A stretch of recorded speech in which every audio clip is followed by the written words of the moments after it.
Les traigo un video de geometría, conceptos básicos. El punto es una representación geométrica que no tiene dimensión, longitud, área, volumen, ni otro ángulo dimensional. No es un objeto físico. Describe una posición en el espacio. Se dice que es el concepto básico para cualquier figura geométrica, ya que estas están formadas por una infinidad de puntos. En un sistema de coordenadas es la intersección entre la localización en el plano de los ejes de abscisas y ordenadas. La línea. Una línea funciona como una sucesión continua de puntos trazados, como por ejemplo un trazo o un guión. En matemáticas y geometría, línea suele denotar línea recta o curva. En geometría, la línea también puede considerarse la distancia más corta entre dos puntos puestos en un plano. Veamos si tenemos ejemplos de líneas rectas con diferente pendiente.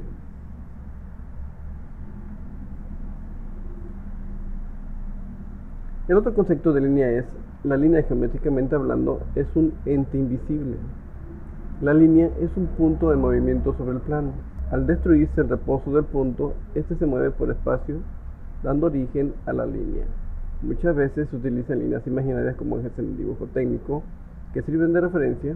Verifiquen esta imagen, tenemos tres ejes ahí, o líneas rectas imaginarias, que se utilizan como ejes al momento de hacer un diseño en dibujo técnico. La línea recta se extiende en una misma dirección, por tanto tiene una sola dimensión y contiene infinitos puntos. Se puede considerar que está compuesta de infinitos segmentos.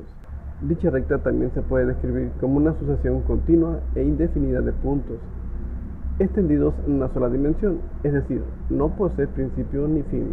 Ahí tenemos tres líneas. Chequen, tienen diferente inclinación, salvo lo que es la recta café y la verde, que son paralelas. La línea azul tiene una inclinación diferente o pendiente. Vamos a ver posteriormente esto más adelante. Otro ejemplo más, pero antes una breve descripción. Es uno de los entes geométricos fundamentales, junto al punto y al plano. Estamos refiriéndonos a la línea recta. Son considerados conceptos a priorísticos, ya que su definición solo es posible a partir de la descripción de las características de otros elementos similares. Un ejemplo de las dificultades de la definición de la recta a partir de puntos es la llamada paradoja de Zenón, de la dicotomía, que ilustra la desaparición de la recta al dividirla en varios puntos. Así, es posible elaborar definiciones basándose en los postulados característicos que determinan las relaciones entre los entes fundamentales. Las rectas se suelen denominar también como una letra minúscula. Así que vamos a verla representada siempre con una letra minúscula, que puede estar a lo largo de la recta. Ahí tenemos otro conjunto de rectas. En este caso, veamos, esta recta es totalmente horizontal, tiene una pendiente de 0. Quiere decir que en su fórmula no tiene el elemento llamado X. Estas dos que tenemos aquí son dos líneas que se cortan, y a la vez cortan a color verde. Bueno, esos son breves ejemplos. En geometría analítica, las líneas rectas pueden ser expresadas mediante una ecuación del tipo y igual a mx más b, donde x y y son variables en el plano cartesiano. M representa la inclinación de la recta y está relacionada con la inclinación que toma la recta respecto a un par de ejes que definen el plano, mientras que b es el denominado término independiente u ordenado al origen, y es el valor del punto en el cual la recta corta el eje vertical en el plano. Y tenemos, por ejemplo, tres rectas. En el primer caso es una horizontal, como vimos anteriormente. F de x es igual a 3. Si se dan cuenta, no tiene el término mx más b, simplemente tiene am, que es 3, y más bien tiene ab, y ese que va a cortar el eje de las abscisas en el punto 3, y es positivo.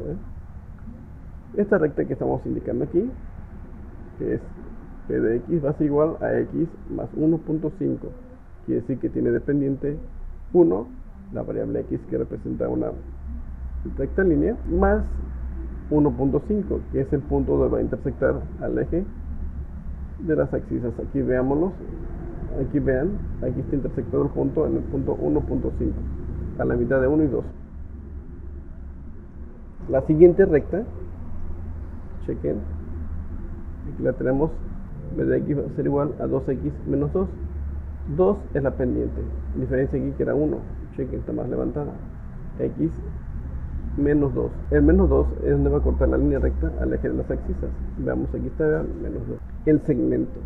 Describe una sección de una recta que está limitada por dos puntos. Desde la perspectiva de la geometría, una recta es producto de la unión de infinitos segmentos y puntos. El segmento, en cambio, solo es una porción de la recta unida por un par de puntos. Se dice que los segmentos son consecutivos cuando poseen un extremo en común. Esto lo vamos a ver. Si pertenecen a la misma recta, se denominan segmentos colineales. De lo contrario, reciben el nombre de segmentos no colineales. Pero antes, una pequeña información más. Ahí está el ejemplo. Dado esto, se puede decir que existen las siguientes clases de segmentos. Inciso A, segmento nulo. Como su nombre dice, segmento nulo, aquel cuyos extremos coinciden. Veamos el punto A. Aquí hay dos puntos, A, A. No se alcanza a ver el segmento porque es nulo. B, segmentos consecutivos. Son los que tienen un extremo en común. Recta de color negro. Vamos a recta de color negro. Tenemos el punto B, C, D y D, E, que a su vez son colineales. C, segmentos adyacentes. Son dos segmentos consecutivos que forman parte de la misma recta. Veamos la recta en color negro, que es la que tiene los puntos. Sería BC, BC, CD y DE.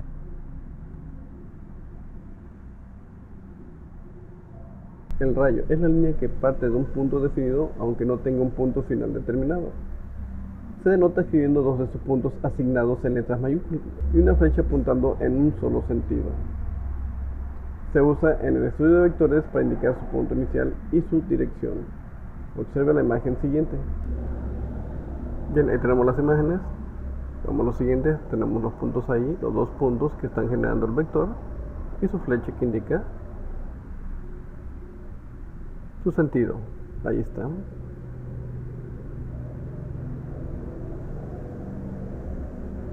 El punto 2. Veamos de este punto hacia su final con el segundo punto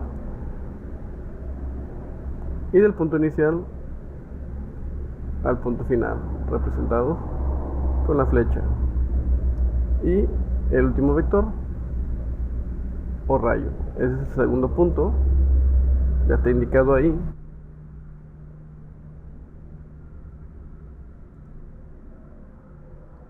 El plano. Cuando se habla de plano, se está hablando del objeto geométrico que no posee volumen, es decir, bidimensional y que contiene un número infinito de rectas y puntos. Sin embargo, cuando el término se utiliza en plural, se está hablando de aquel material que es elaborado como una representación gráfica de superficies en diferentes posiciones. Los planos son especialmente utilizados en ingeniería, arquitectura y diseño, ya que sirven para diagramar una superficie plana o en otras superficies que son regularmente tridimensionales. Pero en este caso el plano es en dos dimensiones, bidimensional. Veamos, ahí tenemos el plano, el que todo el mundo conoce, el plano cartesiano, y tenemos dos puntos, F y G. Si lo delimito por F y G, se va a tratar de un segmento, y hay que recordar que si lo hago de esta forma en el movimiento del cursor que acabo de realizar, sería una línea curva. El ángulo es la parte del plano comprendida entre dos semirrectas que tienen el mismo punto de origen o vértice. Suelen medirse en unidades tales como el radián, el grado sexagesimal o el grado centesimal. Pueden estar definidos sobre superficies planas o curvas. Se denomina ángulo diedro al espacio comprendido entre dos semiplanos, cuyo origen común es una recta. ¿Qué no va a ser nuestro caso? Un ángulo sólido es aquel que abarca un objeto visto desde un punto dado, midiendo su tamaño aparente. Ahí tenemos cuatro tipos de ángulos. Utilicé como referencia el plano cartesiano. Bien, son ángulos como se dice aquí, el ángulo es comprendido entre dos semirrectas. Aquí está el otro, ¿sí? Y estas dos rectas o semirrectas al intersectar en un punto llamado vértice forman el ángulo, en este caso 63.43. Otras dos semirrectas que intersectan en este vértice y forman un ángulo 34.38. Otras dos semirrectas que se chocan aquí en este vértice y forman el ángulo de 63.43 y otro ángulo más. El triángulo es la reunión de tres segmentos que determinan tres puntos del plano y no colineales. Un triángulo tiene tres ángulos interiores, tres pares congruentes de ángulos exteriores, tres lados y tres vértices, entre otros elementos.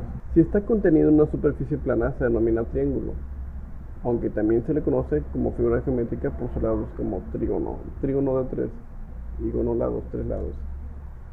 Bien, ahí tenemos el concepto de triángulo, gráficamente hablando, con sus 3 vértices E, F y G.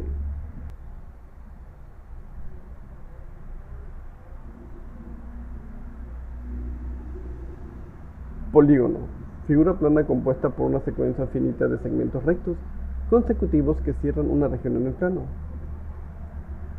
Estos segmentos son llamados lados, y los puntos en que se intersecan se le llama vértices. El interior del polígono es llamado área, su periferia se le conoce como perímetro. El polígono es el caso bidimensional del polítopo, figura geométrica generalmente definida para cualquier número de dimensiones. A su vez, un polítopo de 3 dimensiones se denomina poliedro, y de 4 dimensiones se denomina polícoro. Entre los polígonos podemos clasificarlos entre regulares e irregulares, como los que se ilustran a continuación. Veamos, tenemos 1, 2, 3, 4, 5, 6 polígonos regulares.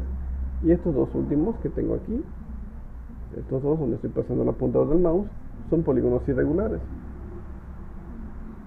¿Por qué se les denomina irregulares? Que no hay una eje de simetría que los divide exactamente por la mitad. En este caso sí, en los que son polígonos regulares. Los podemos partir en cierta posición a la mitad y con un espejo podemos reproducirlos. En el caso de los irregulares es imposible hacerlo. Gracias por ver el video. Suscríbete a mi canal Master Google Genial 2081 y sé parte de mi clase virtual. Hasta el siguiente video. Muchos éxitos. Hasta pronto.